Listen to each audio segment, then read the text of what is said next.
Bonsoir à tous, bienvenue dans votre émission, votre projet pour la Réunion.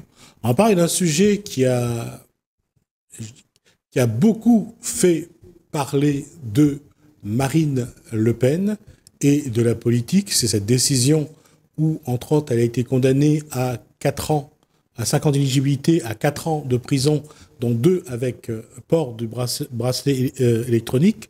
Bonsoir Antoine Fontaine. Bonsoir Jasmine Armoudou. La question c'est, est-ce que après tout ce qui a été dit sur les juges, les critiques, est-ce qu'aujourd'hui la justice n'a plus le même respect qu'avant? Oh, je dirais que ça fait un moment, je pense que la justice n'a plus le même respect qu'avant. Il y a des sondages qui sont faits régulièrement depuis pas mal d'années sur la confiance que les Français ont en la justice. Je crois que le dernier sondage, il date de fin 2024. C'est presque 80% des Français qui ne font pas confiance à la justice. Oui, c'est considérable. C'est considérable, effectivement. Et cette décision du tribunal d'instance, de grande instance? Non, du tribunal correctionnel. À l'encontre de Marine Le Pen et de plusieurs autres cadres du parti et d'assistance parlementaire, pour détournement de fonds. On va essayer d'être correct sur les mots. C'est bien détournement de fonds. Détournement de fonds publics. Donc, c'est 4, quelque chose, 4 millions d'argent qui ont été détournés du Parlement européen. Et là, l'instruction qui a duré pas mal de temps d'ailleurs, ça ne s'est pas fait rapidement, a montré quand même qu'il y avait un mécanisme pour que les cadres les députés européens du RN rémunèrent des proches, oui, même s'ils ne faisaient pas de la politique. Oui, tout à fait. Mais je voudrais dire, avant de répondre à votre question, je trouve que déjà Marine Le Pen, c'est un personnage que je trouve intéressant dans le milieu politique actuel. Et je dirais même qu'elle est l'une des rares personnalités politiques à avoir un côté attachant, un côté assez simple, humain, très populaire que la classe politique aujourd'hui n'a plus. Hein. Ça, en référence, ça me fait penser un peu dans la continuité d'un Jacques Chirac, dans cette simplicité, cette gouaille, popularité. De popularité, etc. Donc c'est pour ça que je trouve que c'est un personnage quand même qui est intéressant dans le paysage politique à ce niveau de responsabilité au niveau national. Mais c'est sûr qu'il est évident que ce parti, comme tous les autres partis d'ailleurs, c'est là où on voit bien finalement que le Rassemblement national n'est pas un parti anti-système, il est un parti du système. Hein, il fonctionne, on le voit bien à travers cette affaire, ou en tout cas il a fonctionné de la même façon qu'ont pu fonctionner certains partis politiques à un moment donné, que ce soit le Parti socialiste. On va juste ouvrir une parenthèse, le MoDem a été, dont François Bayrou tout à fait, a été condamné pour les mêmes faits. Alors tout à fait, sauf que François Bayrou, bizarrement, lui, n'a pas été condamné. Et c'est là où vraiment ça suscite l'interrogation à juste titre de tout à chacun. Pourquoi Marine Le Pen et pourquoi pas François Bayrou Et donc, c'est vrai que le Rassemblement national, à travers cette affaire, il s'est inscrit quand même dans un système qui a consisté à utiliser l'argent du Parlement européen pour employer des collaborateurs qui accompagnent les députés européens dans leurs fonctions, hein, pour salarier en réalité des personnes qui travaillaient au service du Rassemblement national uniquement. Et c'est là où on se dit vraiment, même dans la méthode, c'est un peu gros doigt à la limite. On aurait pu être beaucoup plus fin s'ils avaient voulu échapper. Parce que le droit, c'est ça, hein, c'est qu'une question finalement d'interprétation et comment on fait rentrer des choses dans des cases. Et sauf que là, ce que une juriste, les analystes, les journalistes mettent en avant, il y a même un majordome du clan Le Pen qui était rémunéré par le Parlement européen. Alors, pas un majordome à proprement parler, je dirais c'était en fait le garde du corps personnel de Jean-Marie Le Pen, puis de Marine Le Pen, qui était rémunéré par le Parlement européen, la secrétaire particulière de Jean-Marie Le Pen, puis également de Marine Le Pen, qui était rémunérée par le Parlement européen, sauf que ils avaient des fonctions uniquement liées au Rassemblement national et au fonctionnement du parti politique sans aucune connexion finalement avec le Parlement européen. Ce que ne reconnaît personne, ce que ne reconnaît pas, que ce soit Marine Le Pen, Louis Ayotte, oui. Ne reconnaissent pas ça. Et pour eux, tous ces gens-là travaillaient dans le cadre du Parlement européen.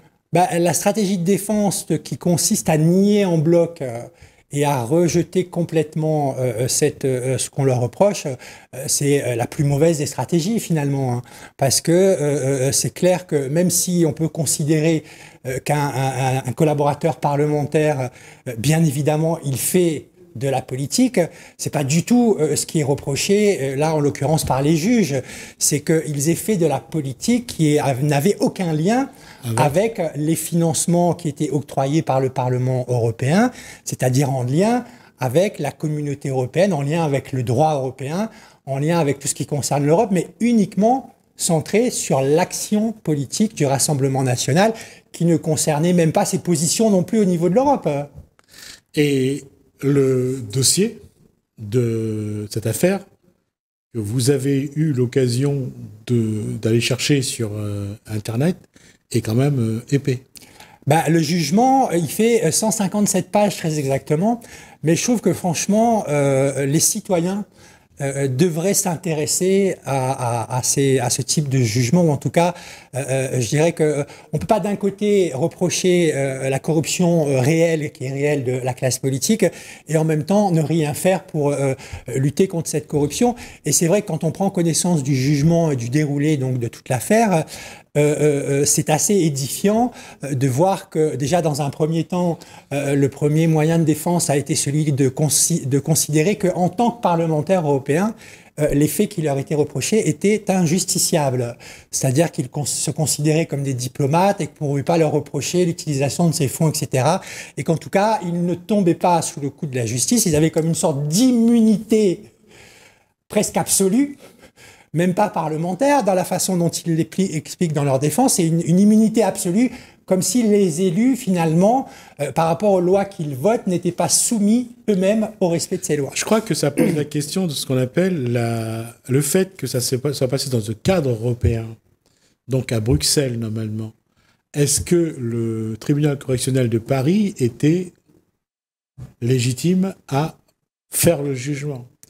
Ils ont soulevé effectivement ces problèmes de compétences qui ont fait l'objet de plusieurs recours durant l'instruction, qui a fait que finalement ça a été une instruction relativement longue avant de pouvoir passer en jugement. Et donc il y a effectivement cette contestation de la territorialité, de la compétence territoriale du tribunal. Et donc il explique bien dans tout le jugement que cette question, finalement, de sa compétence, elle ne se pose pas, puisque... Non, elle ne se pose pas pour un point, c'est-à-dire que l'Europe laisse à chaque État le pouvoir de juger s'il y a un problème juridique, judiciaire avec l'Europe, laisse chaque État de pouvoir régler ça sur son territoire. C'est un peu ce qu'on appelle en droit européen le principe de subsidiarité. Ouais. Ce sont les États qui sont les plus à même de gérer un certain nombre de sujets, un certain nombre de questions, dont en l'occurrence celui-ci, et les parlementaires européens français restent sous l'obligation, comme tous les Français, de respecter la loi française. Exactement. Et c'est là aussi, ça a été un point qu'il fallait préciser, que l'Europe existe effectivement, c'est un délit qui est commis au niveau européen, mais l'Europe, dans ses écrits, laisse les compétences à chaque État en matière judiciaire et justiciable. Tout à fait. Et le détournement de fonds publics est réprimé par le code pénal français. Et donc, le juge, le tribunal correctionnel explique bien pourquoi aujourd'hui sont jugés ces parlementaires européens du Rassemblement national. On va quand même dire que le dossier a été quand même monté par le Parlement. Je veux dire que c'est eux qui ont quand même porté plainte, après avoir constitué un dossier, de détournement de fonds. Tout à fait, parce que ces collaborateurs européens ont aussi, je dirais, alors il y a plusieurs statuts dans les collaborateurs européens. C'est pas comme les collaborateurs parlementaires français encore. Et donc, ils ont quand même une obligation de résidence à proximité du Parlement européen, à Bruxelles, à Strasbourg, etc. Ils doivent surtout plus justifier. Et donc là, en l'occurrence, aucun de ces collaborateurs accrédités, on appelle ça, ne vivait en fait à proximité du Parlement. Ils n'ont pas pu justifier les dépenses. Tout à fait. Et donc, effectivement, il y a eu une alerte du Parlement européen dans le sens où vraiment, on n'a pas laissé 1 centime d'euro, ou en tout cas le Rassemblement national, dans cette enveloppe pour rémunérer les collaborateurs parlementaires, n'a pas laissé 1 centime d'euro dans l'enveloppe, tellement ils ont utilisé par tout un tas de moyens, de contrats, on embauche même la sœur de Marine Le Pen, qui est embauchée aussi en tant que collaboratrice européenne, la mère de Marion Maréchal. Donc, c'est vrai qu'on voit bien qu'à travers ce système qu'ils mettent en place, malheureusement, je dirais pour eux, c'est que même si ces collaborateurs parlementaires font de la politique, absolument à aucun moment ils n'ont fait de la politique en lien avec l'Union européenne, avec le Parlement européen. Là, c'est une question quand même, et elle a été posée. Je reste... pourquoi c'est Marine Le Pen qui a écopé de cette peine, j'allais dire, exemplaire? Là, pour le coup, je dirais... c'est la dimension peut-être plus politique de ce jugement. Alors, dans ce cas, ça justifie ce qu'a dit Marine Le Pen. Ce n'est pas une décision de justice, mais c'est une décision politique.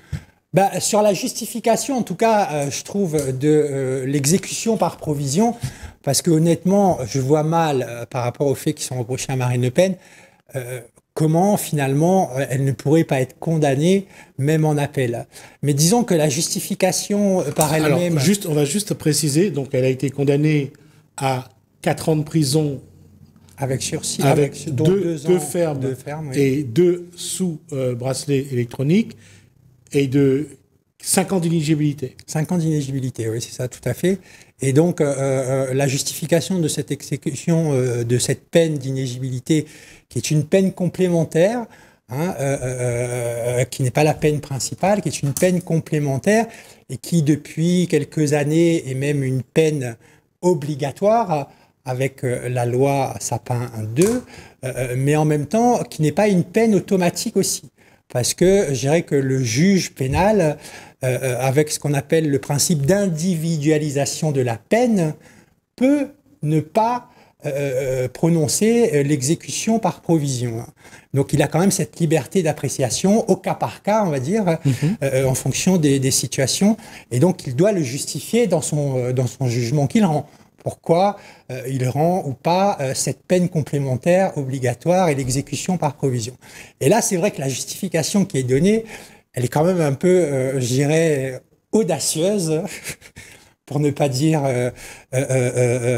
politique, même si on voit bien derrière la dimension politique, c'est qu'elle justifie en fait cette exécution par provision sur le fait qu'une personne qui possiblement peut se présenter en l'occurrence à l'élection présidentielle, et gagné en 2027, aurait été condamné à une peine d'inéligibilité, même qui est provisoire, puisqu'il y a quand même l'appel qui sera examiné, mais pourrait créer un trouble à l'ordre public.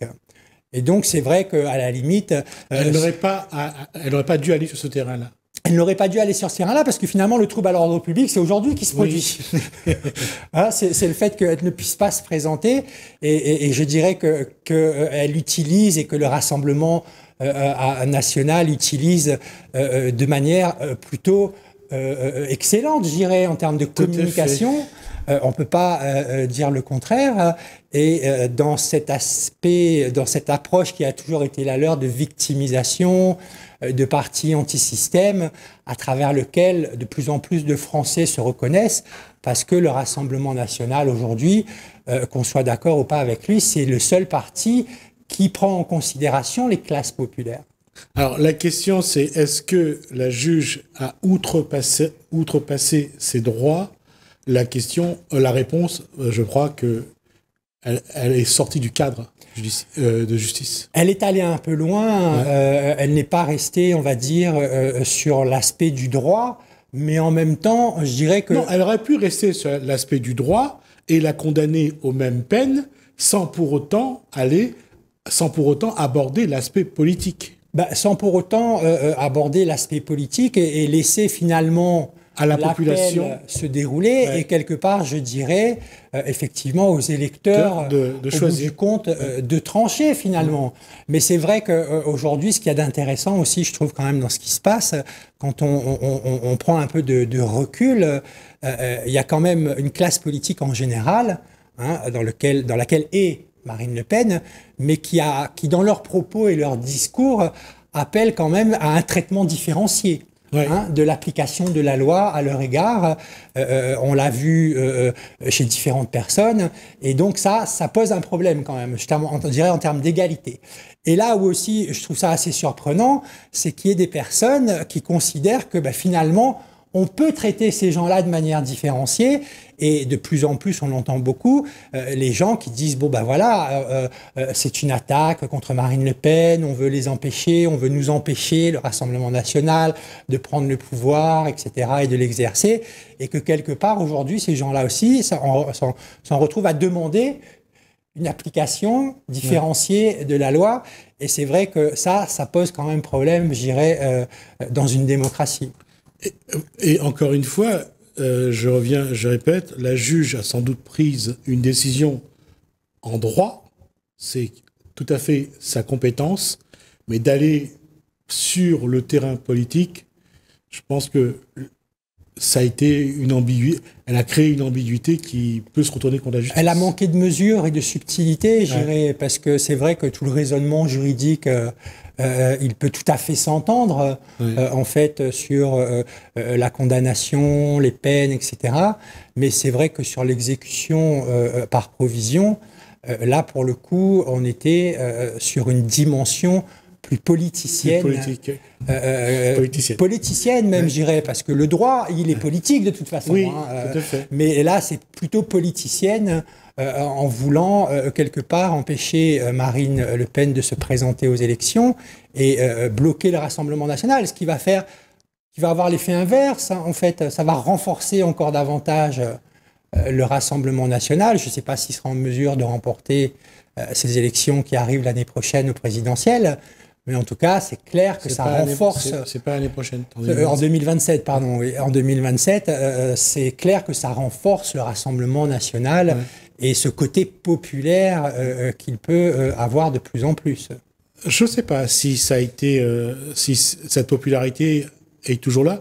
Parce que, personnellement, moi, j'attendais plus de monde à le rassemblement du dimanche qui a suivi. Et j'ai trouvé qu'il n'y a pas eu autant de monde que ça. Peut-être qu'il n'y a pas eu autant de monde. Je dirais qu'aujourd'hui, rassembler des gens, c'est quelque chose qui devient très compliqué. Mais que ce soit le RN, que ce soit Renaissance, que ce soit LFI, tout le monde a plus ou moins fait... Oui, personne n'a réussi, on va dire, un rassemblement massif à cette occasion ce dimanche-là, parce qu'il y avait effectivement ces trois rassemblements en même temps. Il me semble que le Rassemblement national est arrivé un peu avant les autres, mais en tout cas, même si les gens, on va dire, ne se mobilisent pas dans la rue, quand on prête un peu attention à l'opinion publique, à ce que les gens disent, et en particulier à La Réunion, je dirais que le Rassemblement national à La Réunion et Marine Le Pen à La Réunion, on le voit bien d'ailleurs avec les derniers résultats des élections présidentielles où elle est arrivée en tête dans tout l'outre-mer français quand même. Ça, il faut bien le dire. C'est pas un détail. Non, c'est important. C'est essentiel de voir qu'une personne comme Marine Le Pen dans tout l'outre-mer français arrive en tête et que aucun autre parti politique, aucun élu ne s'interroge sur cette avance considérable. Mais elle a, dans l'opinion publique ici à La Réunion et dans les discussions qu'on peut avoir, Marine Le Pen et le Rassemblement national vont, dans les prochains mois, aux prochaines années, vont faire un raz-de-marée. Et je dirais... On va se poser quand même une question, parce qu'aujourd'hui, elle a toujours critiqué le système, elle a toujours dénoncé les affaires. On a ressorti les vidéos où elle critiquait les affaires qu'il y avait à gauche, à droite. Aujourd'hui, le Rassemblement national est comme les autres partis. Il y a une affaire.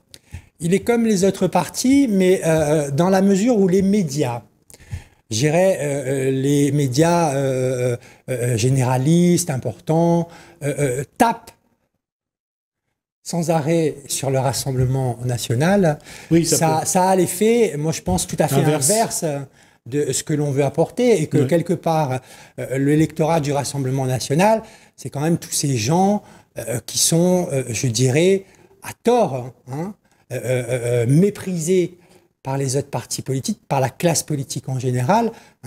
C'est l'agriculteur, c'est le travailleur pauvre, c'est l'employé de bureau, etc. Tous ces Français qui sont déconsidérés, que Hollande avait appelés les sans-dents, que Macron appelle ceux qui ne sont rien. Tous ces gens-là, toute cette masse, elle est nombreuse à être méprisée par les autres partis politiques dits traditionnels, dits républicains, dits démocrates, etc. Sauf que c'est à ces gens-là que le Rassemblement national parle, à ces gens qui, en quelque part, ont ce besoin de revanche dans le fonctionnement de la vie sociale et de la politique française. Et donc, ça va ne faire que, dans le temps, renforcer le Rassemblement national. Et peut-être que ça ne sera pas Marine Le Pen qui, un jour, sera élue sans trop tarder président ou présidente de la République, mais peut-être un autre personnage. Merci Antoine Fontaine pour cette analyse. On se reverra très bientôt parce que je pense que ce sera peut-être l'occasion de voir un petit peu comment évolue cet électorat depuis quelques années et voir si cet électorat va vraiment peser pour 2026, 27 et 28 et comment il pourrait à ce moment-là peser. Merci. Merci. Au revoir. Merci à vous de nous avoir suivis. Merci Alain, merci François. Je vous dis à bientôt.